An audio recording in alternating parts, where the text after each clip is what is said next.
34 আমরা দেখব in camera এবং অন ক্যামেরার পার্থক্য সহ আরো কিছু বিষয়।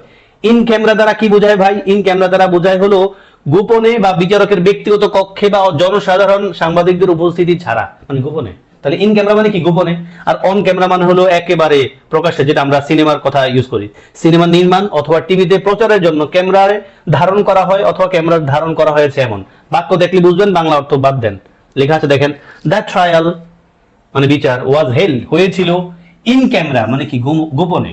বিকজ কারণ দ্য একিউজড মানে অভিযুক্ত ওয়াজ অনলি 14 ইয়ার্স ওল্ড, অভিযুক্ত ছিল মাত্র 14 বছর বয়স্ক। তাহলে ইন ক্যামেরা মানে কি ভাই? গোপনে। Are you prepared to tell your story on camera মানে ক্যামেরার সামনে তোমার গল্প তুমি বলতে চাও, এটা মানে আই এম অন ক্যামেরা মানে আমি ক্যামেরার সামনে আছি।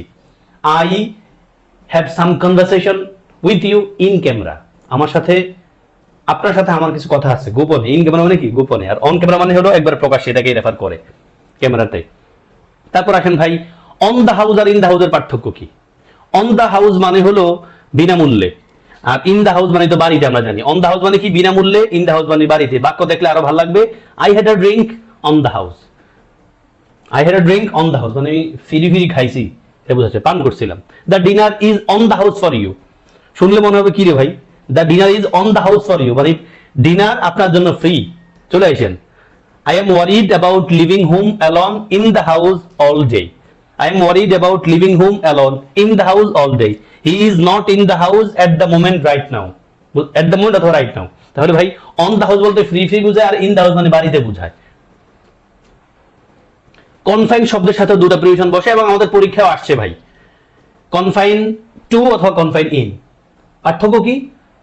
ইন আর টুর মধ্যে আমরা যে পয়েন্টটা পাবো সেটা হলো ভাই কম্পেয়ার টু বড় প্লেসের আগে, মানে কম্পেয়ার টু বড় প্লেসে আবদ্ধ হওয়া বোঝাতে আমরা কনফাইন ইন লিখি, আর ছোট প্লেস বলতে আমরা টু লিখি। যেমন আপনি দেখছেন এই দুটো বাক্যের মাঝে, হি ওয়াজ কনফাইন টু বেড, তারে মানে আবদ্ধ করে রাখা হয়েছে কোথায়? বেডে। আর হি was confine in a room, রুমে রাখা হয়েছে। বেড ছোট নাকি রুম ছোট? নিশ্চয়ই রুম, বেড ছোট। তাহলে রুম যেহেতু বড় তাহলে রুমের আগে ইন লিখলাম, আর বেড যেহেতু ছোট আমরা টু লিখলাম। তাহলে কনফাইন টু ছোট স্থান, বেড যেমনটা পেলাম। আর confine in a room, room নিশ্চয়ই বেডের চেয়ে একটু বড়। হ্যাঁ, তাহলে কনফাইন টু বেড বাক্য দুটোই আসে ভাই, এই বাক্য দুগুলোই আসে।